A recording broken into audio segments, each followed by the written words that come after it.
Hello students, we will be covering the third chapter of your English book, First Flight, and the chapter is Two Stories About Flying.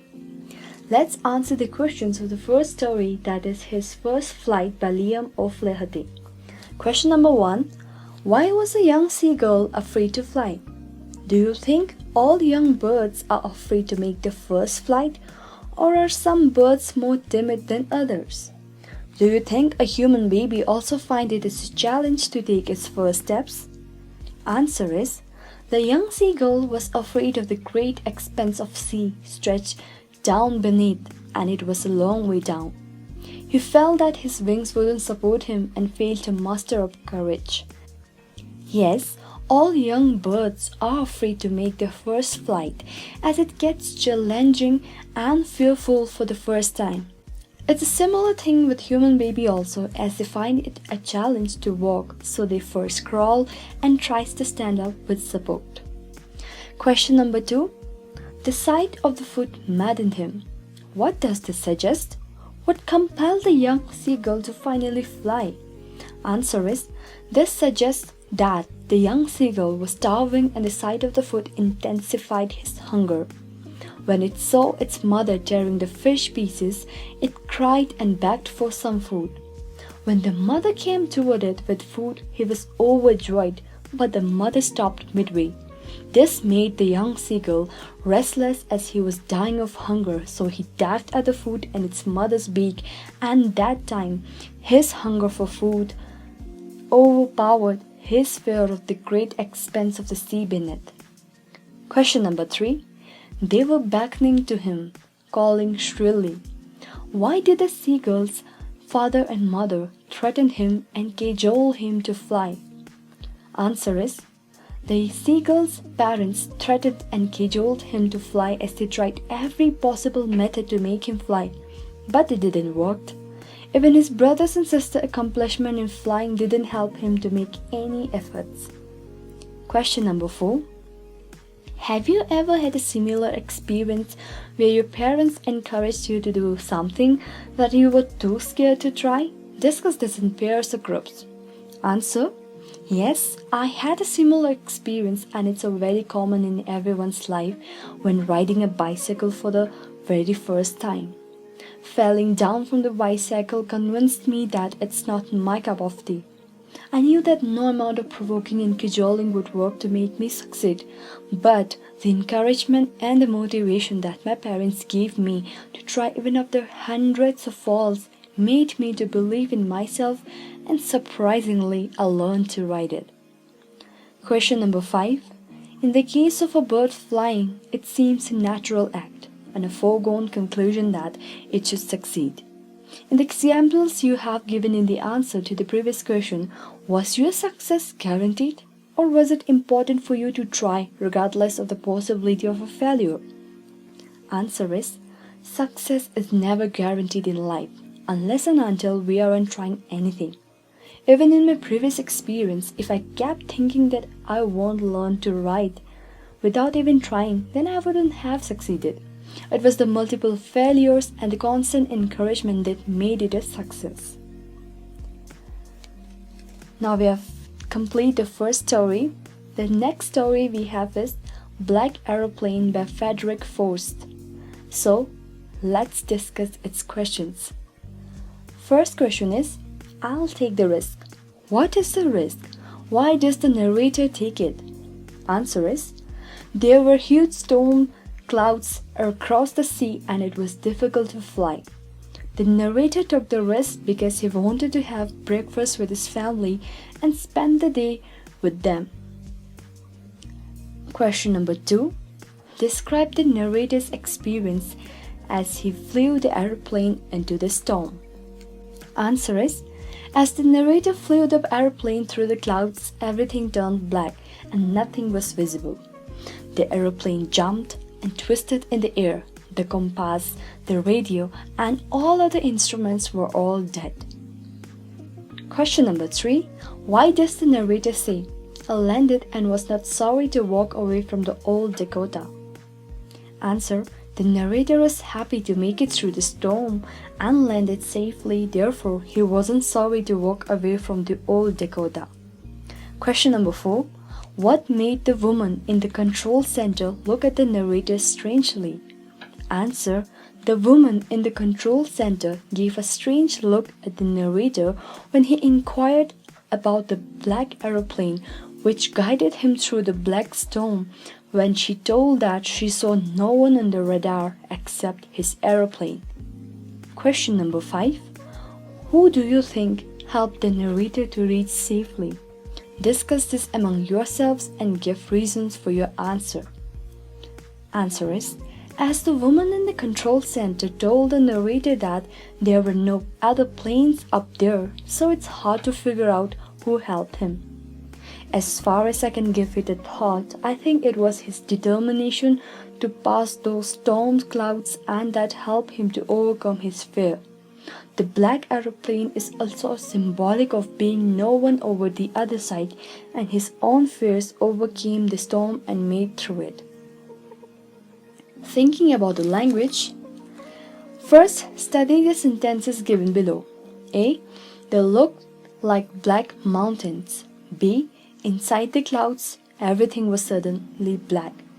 C. In the black clouds near me, I saw another aeroplane. D. The strange black aeroplane was there. Now the word black in sentences A and C refers to the very darkest color, but in B and C here it means without light or with no light. Black has a variety of meanings in different contexts. For example, I prefer black tea, which means I prefer tea without milk. And in B, with increasing pollution, the future of the world is black. Here black means with increasing pollution, the future of the world is very depressing or without hope. Now, what is our task? It's to try to guess the meanings of the word black in the sentences given below. Check the meanings in the dictionary and find out whether you have guessed right. So the first sentence is, go and have a bath. Your hands and face are absolutely black. Now here black refers to the hands and face that are dirty. Second sentence is, the taxi driver gave Ratan a black look as he crossed the road where the traffic light was green. Here black refers to an angry look. Third, the bombardment of Hiroshima is one of the blackest crimes against humanity. Here black refers to most inhuman and cruel crime against humanity. Fourth is, very few people enjoy Harold Pinter's black comedy. Here, black refers to dark and gloomy comedy. Fifth, sometimes shopkeepers store essential goods to create false scarcity and then sell these in black. Here, black refers to selling the goods at a higher price than the retailing price. Sixth is, villagers had beaten the criminal black and blue. Here, black refers to beat very badly. Now, second activity is, look at these sentences taken from the lesson you have just read. A. I was flying my old Dakota aeroplane. B. The young seagull had been afraid to fly with them. In the first sentence, the author was controlling an aircraft in the air. Another example is, children are flying kites. In the second sentence, the seagull was afraid to move through the air using its wings. Now, match the phrases given under column A with their meanings given under column B. Now the first is fly a flag, which means to display a flag on a long pole. Second, fly into rage, become suddenly very angry. Third, fly along, which means move quickly or suddenly. Fourth is fly high, which means to be successful. Fifth is fly the coop, which means escape from a place. The third exercise is, we know that the word fly of birds or insects means to move through air using wings.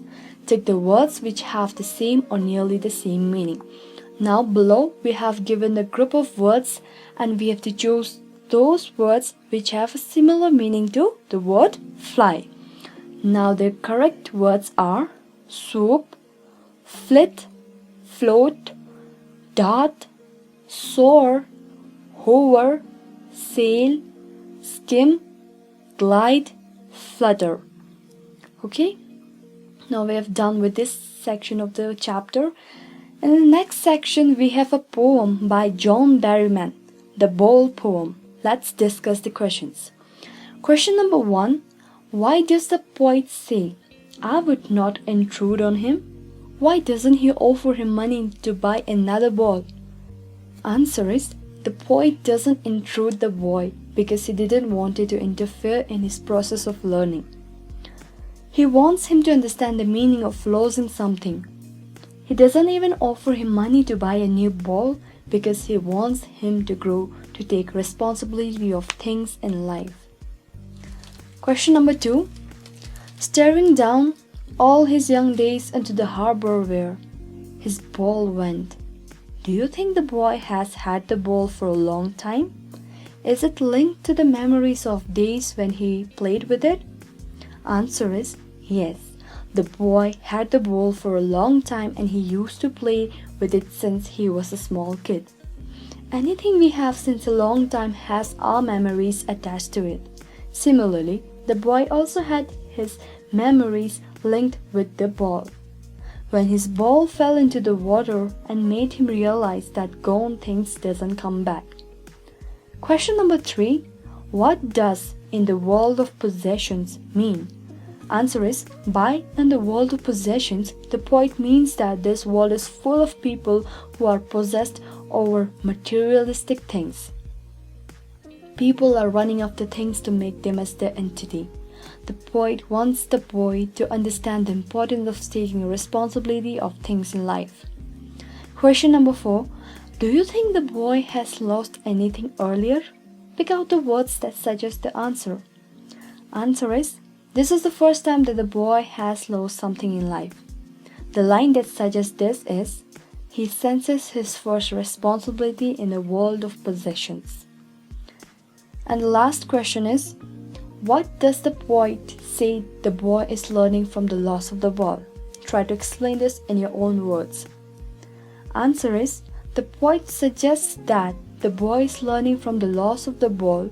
He is learning to grow and understand his responsibility in this world of possession.